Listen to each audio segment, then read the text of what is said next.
Ikaw ba si Sansay? Sumama ka sa akin. Anong ginagawa niyo? Saklolo! Ano ka ba? Tumahimik ka! Pakawalan niyo nga ako! Gusto mong tumakas? Bitiwan niyo! Pawalan dyan! Mamay! Ano ba hawakan? Ako nga nagmamaneho! Sino ba kayo? Bitiwan niyo nga ako! Ano ba? Huwag mo kasipain! Abang nito ah! Sinakot mo na yan!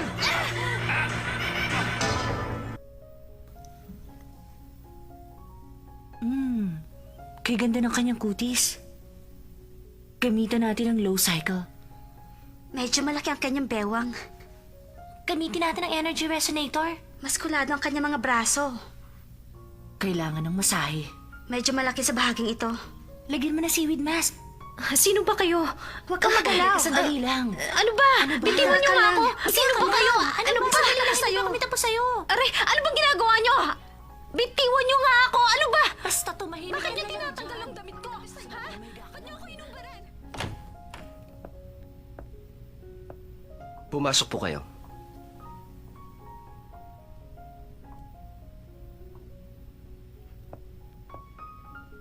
Maghintay kayo sandali.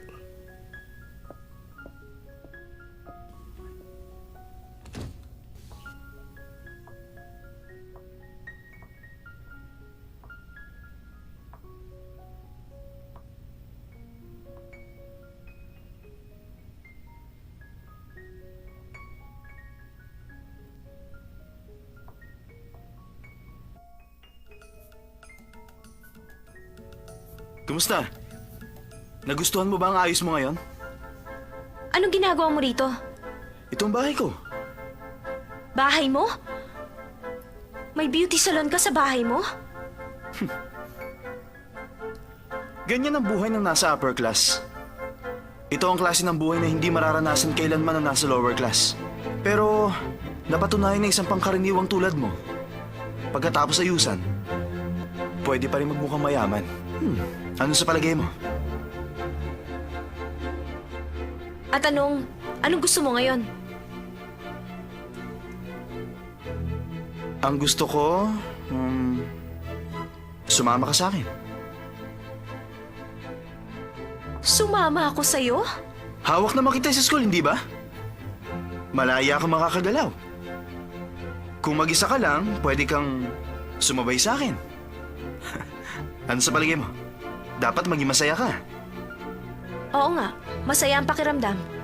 Kasi napatunayan ko kung gaanong sukat ng iyong pagkatao. Napakamateryoso mo.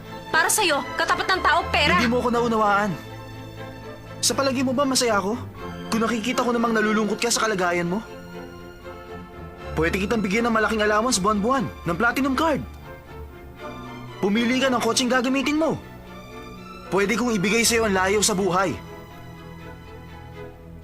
Lahat naman ng bagay sa mundo, salapi ang nagpapagalaw. Ano pa bang hahanapin mo? Wala ka na makikitang lalaki katulad ko. Utak, hindi pera! Talaga nababaliw ka na! Ibalik mo na ang damit ko. Gusto ko na umuwi. Bakit, Sansay? Bakit daw, Mingse? Sa palagay mo, baliw ako? Gusto mo akong bilhin na parang produkto? Hindi mo ako mabibili. Ubusin mo man ang salapi mo. Ano?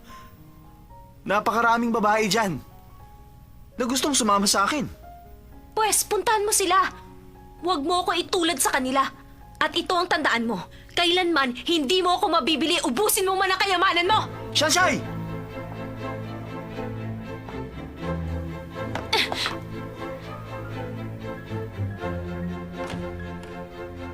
Tabi dyan! Sir?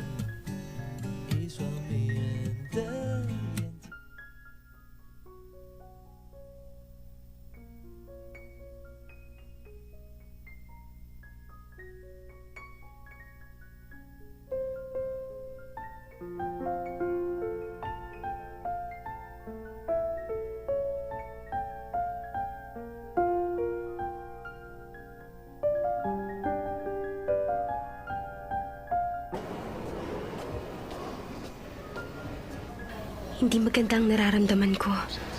Paranoid na ba ako? Parang sa akin yata nakatingin ng lahat.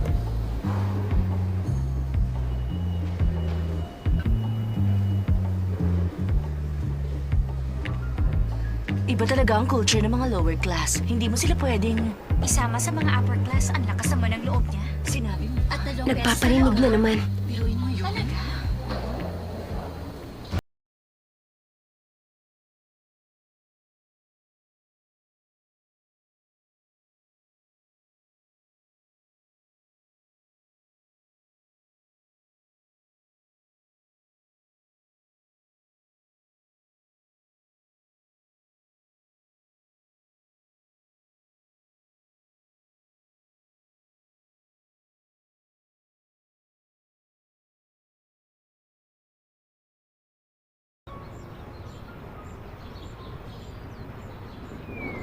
Sobra kang pasikat ngayon eh.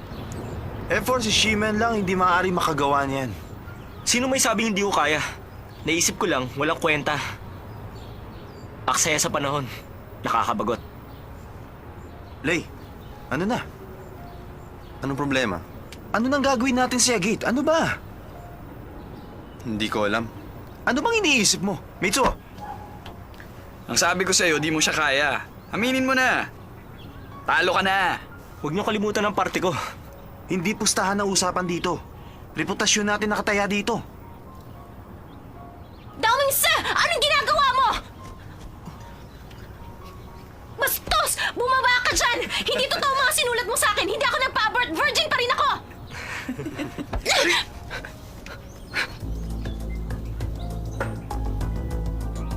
Nagpunta siya rito para lang sabihin, virgin pa siya. Kung ano na naman iniisip mo. Paano mo nagawa yun? Sobra naman ang takbo ng isip mo. Pumili siya ng kalaban niya, ako pa? Makapal ang mukha niya pag nagpakita pa siya. Shansai! Kasi nagulat lang ako kaninang umaga nang makita ko ang nakasulat sa blackboard pagpasok ko ng classroom. Oo nga. Alam mo naman, mga babae tayo, hindi ko mapapatawad kung sino man ang gumawa noon. Kapag sa akin nangyari yon, Hindi ka naman kasing tapang ni Sensei. Hindi mo ba naisip na ang katapangan ng katangian niya bilang babae? oo nga, Shansai. Naniniwala naman kaming hindi mo magagawa yun, di ba? Salamat. Di ba doon ang daan papunta sa school cafeteria? At dito ka pala dumadaan pa uwi, Shansai. Doon naman ako madalas nakapark. Ganun ba? Hindi ba doon ang parking area mo? Okay lang yon. Malapit lang naman ang lalakarin. At isa pa, magkaibigan na tayo, di ba? At nag-uusap na tayo, di ba? Siya nga pala, may party kaming pupuntahan bukas. Kung wala kang gagawin, sumama ka na lang sa amin. Hindi, huwag na lang. Wala akong bagong damit na masusuot. Okay lang. Hindi naman formal ang parting yun. Siya nga. Pwede kahit cowgirl ang outfit mo. Sige na, 5,000 lang naman ang ticket. 5,000? Huwag na, wala akong pera. Shansai, sige na, sumama ka na sa amin. Okay lang, ako ang gubayad, hindi naman problema yun. Pero, Okay na kung ganon? O sige, bukas 2:00. Tandaan mo, cowgirl outfit. At huwag mong kakalimutan ng scarf, okay? Tomorrow. Shansai, talaga bang sasama ka sa party? Ang narinig ko, gagawin sa isang napakagandang private club. Kakaiba talaga ang mga estudyante ng Yingde. ikaw lang naman ang kakaiba. Hindi naman ako nagbago. 5,000 ang bayad sa ticket. Kalahati lang yun sa kinikita ko sa loob ng isang buwan. Sa totoo lang, hindi naman ako nagpabagay sa kanila. At sa palagay ko lang, nakikipagkaibigan lang naman sila sa'yo, hindi ba? Di ba sila nga magbabayad ng ticket mo? Alam mo, sa tingin ko, seryoso naman sila. Sige na, sumama ka na.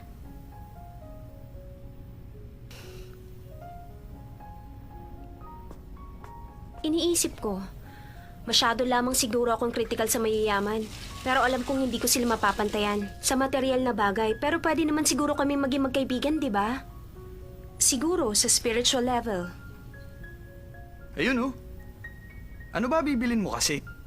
Tingnan mo, mga cute dumarating. Ano bang tinitignan mo? Ano ba talaga tinitignan mo dyan, huy? May bibiling ka ba?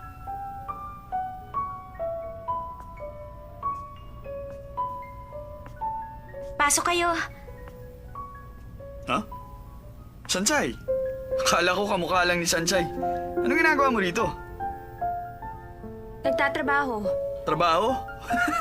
Masipag na binibini. Ay hindi, ganito pala. Napakasipag na virgin. Hindi ka na nakakatuwa ah. Huwag kang ganyan. Kung hindi ako nagkakamali, kasama kayo sa F4. Kilala ko na kayo. Ako nga pala si Shoyu, matalik na kaibigan ni Sanchay. Lagi siyang tumutulong sa akin. Sinong tumutulong? Huwag ka makipag-usap sa di mo kilala. Pabili nga ng cake. Ha? Aling cake? Ito, Ito ba? hindi yan. Yung katabi niyan.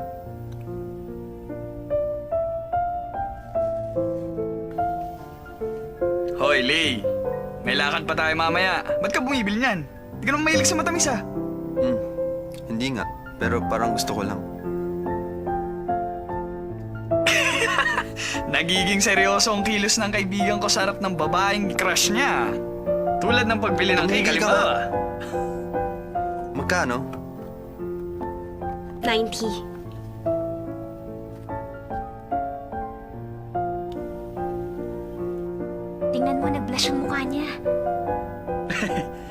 Huwag kang mag-alala, nagbibiro lang ako. Hindi naman siya seryoso dahil sa'yo eh.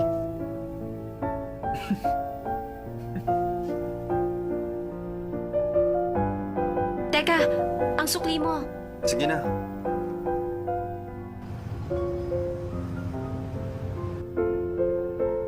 Uy, kung hindi siya seryoso dahil sa'yo, baka dahil sa akin.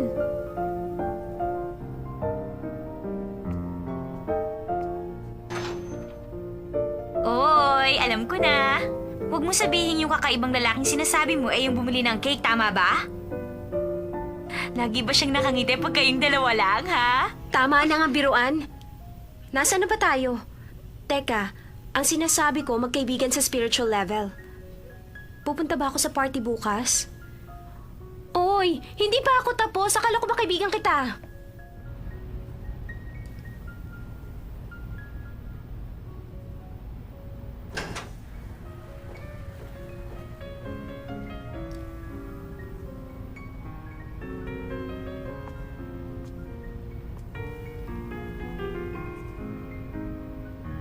Niloko nila ako.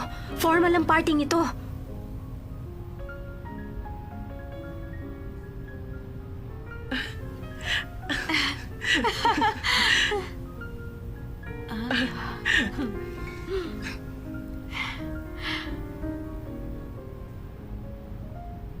Late ka. Why such a face? Western party ang sabi mo, hindi ba? Ano ka ba naman? Paano magkakaroon ng Western party sa isang eleganteng lugar tulad nito? Huwag kang mag-alala. Babayaran ko pa rin ang entrance mo. Hindi na. Kaya kong bayaran. Shansai, hayaan mo siya, let her pay. Hindi ba nagtatrabaho ka para magkaroon ng allowance? May kamahalan din ng entrance, di ba? Uuwi na lang ako. Kasalanan mong lahat ng ito. Sinabi ko na sa'yo, wag na lang siyang papuntahin dito. At hindi mo siya kaibigan. Hindi siya nababagay sa ganitong mga parties. Kasi iniisip ko lang naman, baka naman pwede siya sa mga ganitong klaseng sosyalan. Nagmamagandang loob lang ako. Oo nga. Yun pala, ingrata.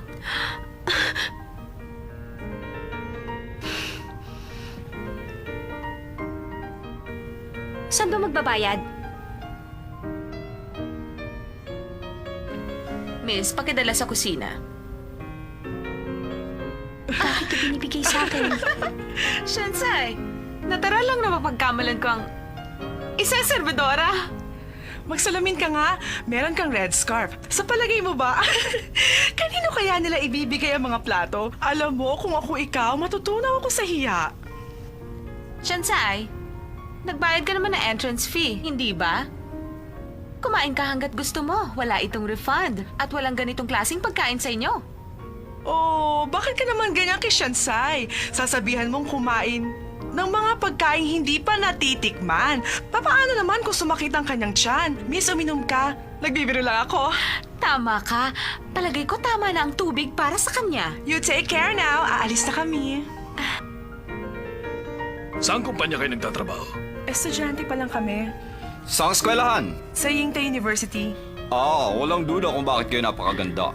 Thank you very much. Parang hindi kayo mga kolehiyala. How sweet naman. Totoo yun.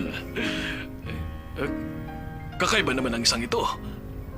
Taga-Yengti ka rin ba? Miss, At nakapantalon ka. Hello. Ang akala ko ba ang mga babae pag galing sa isang elite school, tulad ng Yengte, pare-pareho lang manamit. Pero, kakaiba ka. pwede bang malaman kung ano ang iyong pangalan? Pero talagang kakaiba siya. Tama, talagang kakaiba siya. Alam niyo ba, high school pa lamang siya, talagang delinkwente na siya. Natutulog siya kahit saan. At 2 beses na nagkaroon ng abortion. Masyado ng personal para malaman ninyo. Espesyal, di ba? Special. Sige, kukuha lang kami ng maiinom. Sige, magkita tayo mamaya. Kung ganon kayong sumulat ng chismis sa blackboard tungkol sa akin. Yap, kami nga. Dahil masyado kang KSP at nakakairita.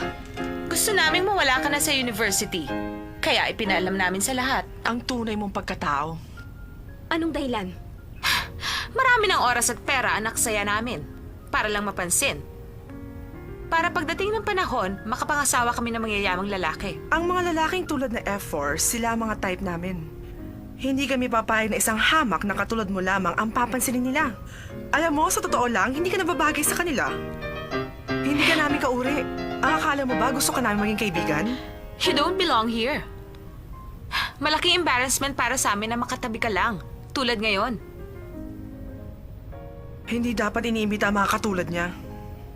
Imposibleng mangyari yon. Makaalis na nga.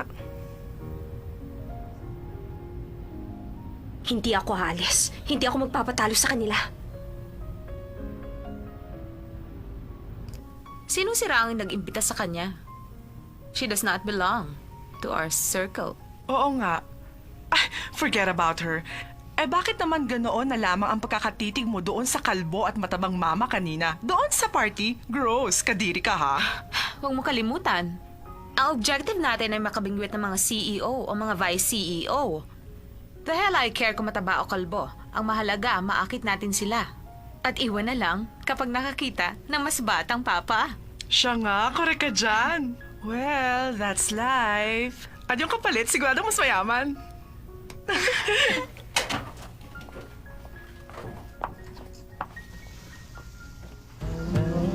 Hi, ako si Sheng Bai He. Hi. Sabi ng marami, your name says it all. Kasing ganda ka ng Lily. How sweet naman. Oo nga, tama ka. Kasing ganda nga siya ng Lily. Kaya lang, walang amoy at nabubulok na Lily. Kaibigan mo ba siya? Hindi ko siya kilala. Sabi yan, di ba't ang sabi mo, hahanap tayo ng magiging sugar daddy, di ba? Di ba ang sabi mo rin, dapat mahiyamang papa, hindi ba? Ay, siya ba? Siya bang sugar daddy mo? Anong sabi mo, sugar daddy? Nakanta ko hindi. Alam mo, dapat ganito ang ginagawa sa mga nabubulok na liling tulad niya. Ganito, tingnan mo ha. Excuse me, meron ba kayong napkins? Anong nangyari sa'yo? Bakit basang-basa ka? Anong ginawa mo sa kanya? Di ba ang sabi ko sa inyo, maling taong kinatalo nyo. Kung talagang type nyo ang F4, bakit hindi nyo sila puntahan? Wala akong pakialam sa kanila. Ito ang tandaan nyo, ang mga babaeng tulad nyo, walang kwentang mahalin. Akala mo ba paalambasin namin ito? Eh di gawin yung gusto nyo. Alam kong ganun lang naman kalit ang tingin nyo sa akin. Pero itong masasabi ko, hindi nyo ako maiiwasan.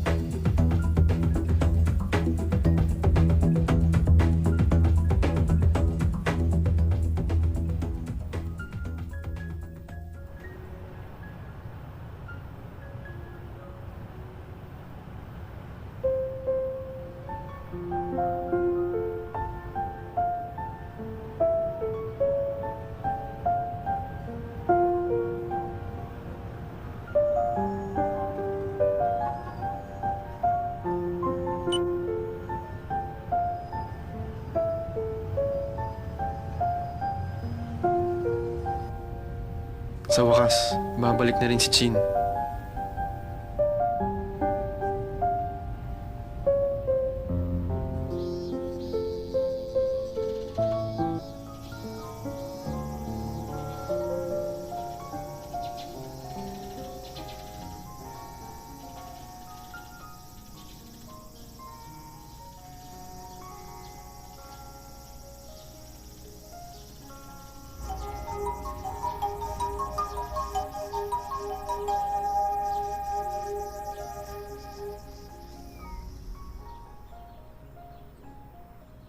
bukas ang pinto.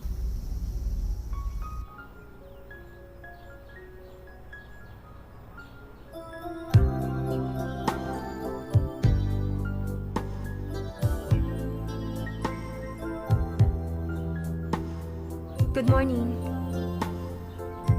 Good morning. Akala ko sabi mo hindi ka darating. Mas gusto mong wala ako rito? Hindi naman sa ganon. Kaya lang, ewan ko, di ko alam. Talagang gusto ko rito. Dahil malayo sa ingay ng mga tao doon sa baba.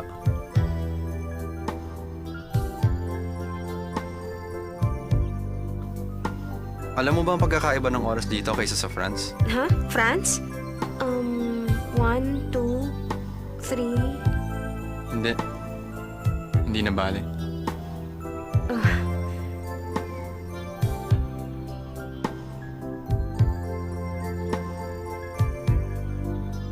Siguro, dapat maging masaya na ako sa ganito. Mas mabuti na siguro kung wala siyang nalalaman.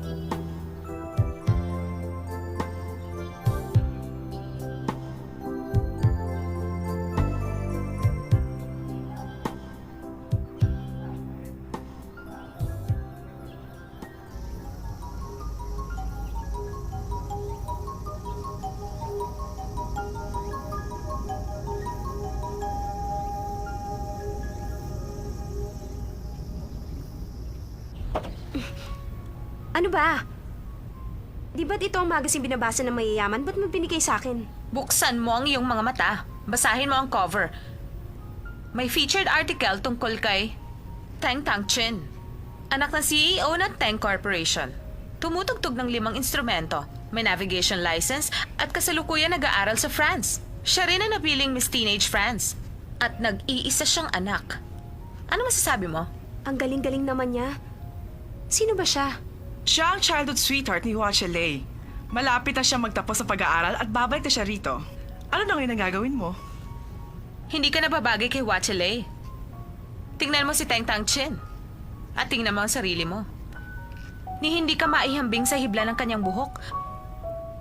Ang lakas ng loob mong kausapin si Lei, malakas din ang loob mong akitin siya. Ano nangyari sa'yo? Ano ba?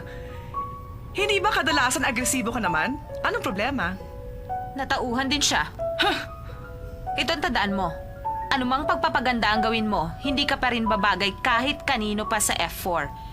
Ang damong ligaw tulad mo, hindi ka nababagay sa aming mundo. Masisira ang image namin dahil sa'yo. Sige na! Umalis ka na dito! Daman sa! Sino may sabing pwede mo siyang dalhin dito?